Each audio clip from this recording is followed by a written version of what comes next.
Okay, I'm back from a Liberty Pass and diving into the latest from Helldivers, and a lot has taken place since I last logged in, with the current highlights being the Major Order versus those pesky oil cans, aka the automatons. And then also, we've got this new Arsenal expansion notice, which is 2 new weapon stratagems to take out into the field and test out, which I've done. And I've got thoughts on both of them, along with some other news as well. Welcome back to the channel. It's LtBuzzLitebeer, and I know you want to hear about the LAS-99 and MG-206, which we're going to get into in just a moment. But just in case you haven't done so already, please take just a moment to smash subscribe and ring the notifications bell to receive my latest upload alerts. And here we go with the latest carnage and weapons to hit Helldivers.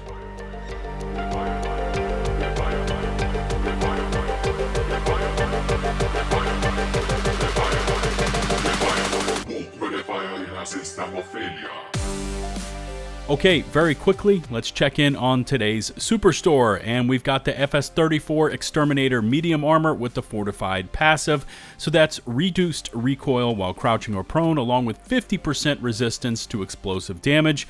We've also got the matching Exterminator helmet, which at least to me looks just like Kylo Ren. There's also the CE-81 Juggernaut helmet, and we end up with the CE-81 Juggernaut medium body armor with the engineering kit talent, which includes, again, reduced recoil for crouch or prone, along with +2 inventory capacity for grenades. Today's personal or daily order is to drop 400 automatons, and FYI, since the major order is taking place in the Trigon sector, which is automaton territory, and the 400 kills is spread across the entire squad, this should not be an issue for you. And once complete, plan on bagging 15 medals.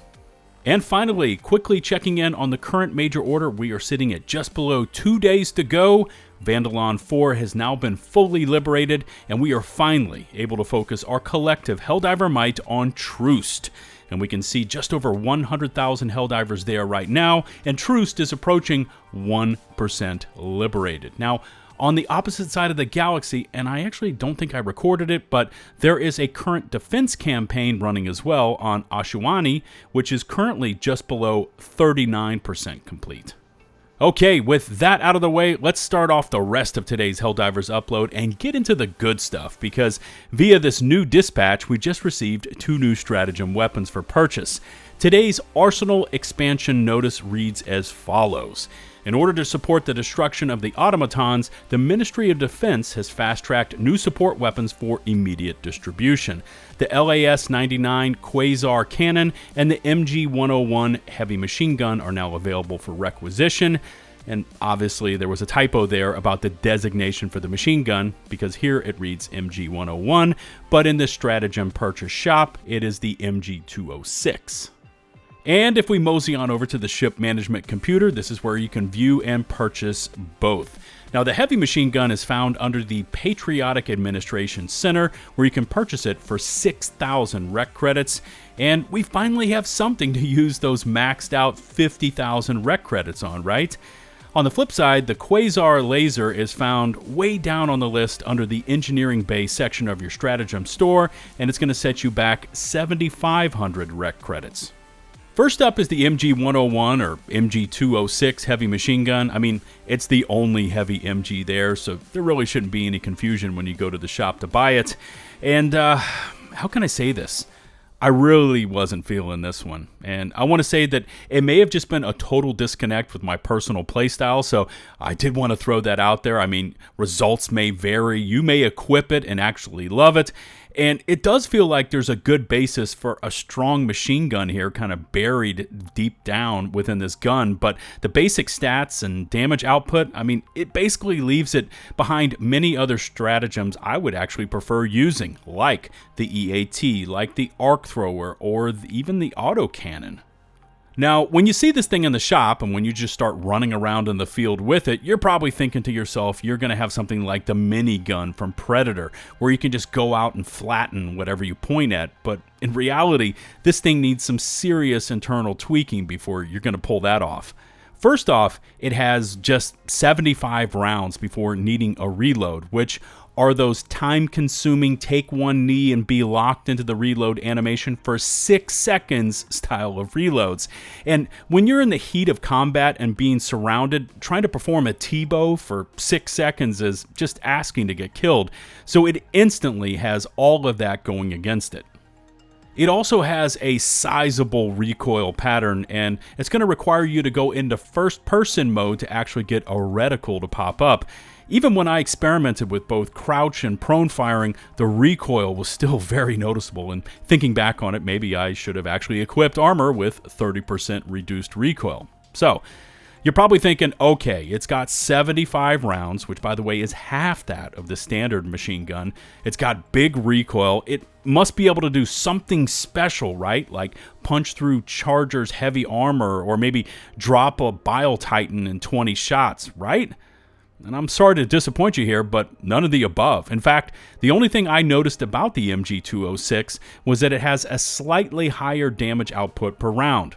You could actually feel and tell it was pushing out more damage versus that of the standard machine gun when I unloaded versus close-range bile spewers, because it would drop them pretty fast. But overall, not a lot of positives here. Again, based on my playstyle and what I was seeing, but let me know if you see something different when you get your hands on this one. Now, on the opposite end of the spectrum is the Quasar laser, which is a freaking beast of a weapon. Think of it as an EAT with infinite ammo, but with a sizable cooldown period as well.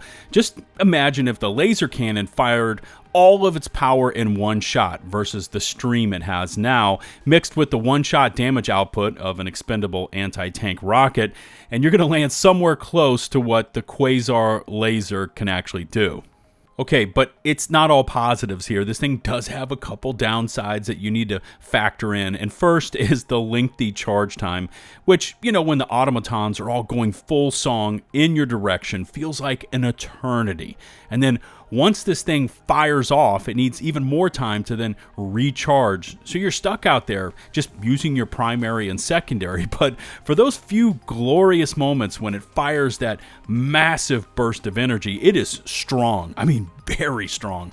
I was seeing 2-shot kills on Hulks and Bile Titans and 1-shots with consistency on Chargers and Bruisers. And before I forget, I also wanted to mention this thing seems to have infinite range. If you can see it, you can hit it, is basically how the Quasar works.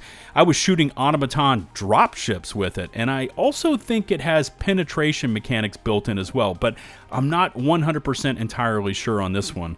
Several times I hit a target which would naturally just blow up, and then a secondary target like an automaton structure would explode directly behind it. You know, I need a bit more time to give you a definitive answer on bullet pen, which I guess would actually be laser pen, but as much as I did not jive with that MG206, the Quasar laser is the exact opposite. And even with those long charge up and recharge times, it is easily one of my new favorite stratagems to use. Okay, last thing we need to talk about today are the persistent crashing issues with Helldivers, because at this point, you know, we've kind of passed that initial phase where the game has launched, and as Arrowhead adds in new content, these crashing issues have either remained or get even worse each and every time they seem to make an update to the game. Now, before I left on leave, it was the Arc crashing issues, right? Don't use the thrower, don't use the shotgun or the Tesla tower, which, now that I've returned, seem to have all been fixed, only to be replaced with another PSA from Baskinator over on the official Discord, asking players to please avoid picking up and throwing snowballs, which is a major issue for planets like Vandalon 4, which is basically Hoth from Star Wars, just completely covered in snow. Now, the majority of the Helldiver player base doesn't participate in the official Discord discussions. They're not researching on Reddit, they're not watching YouTube, and they're certainly not jumping into the deep end of the chaos pool known as Twitter. So these players have no idea to not pick up snowballs, because if they do, their game's gonna crash. Which brings us to the question of why the devs just don't remove or disable those offending items. Now, I understand Sony certification takes time, but surely these devs can just go in there and turn these items off that are causing the game to have issues until a fix can be developed, tested, and then fully installed into the game. I mean, if arc weapons are the cause, turn them off until further notice. Today, it's snowballs. Disable that mechanic or just remove them until repairs are completed. At least put a big PSA onto the screens when players log in, informing them that, hey, if you pick up and throw those snowballs, that's going to cause your game to crash, so please don't do it. And the reason I kind of bring this up and mention it is because I'm starting to hear players talking openly about having legitimate concerns of what's going to happen to the game each time these devs push through another new update.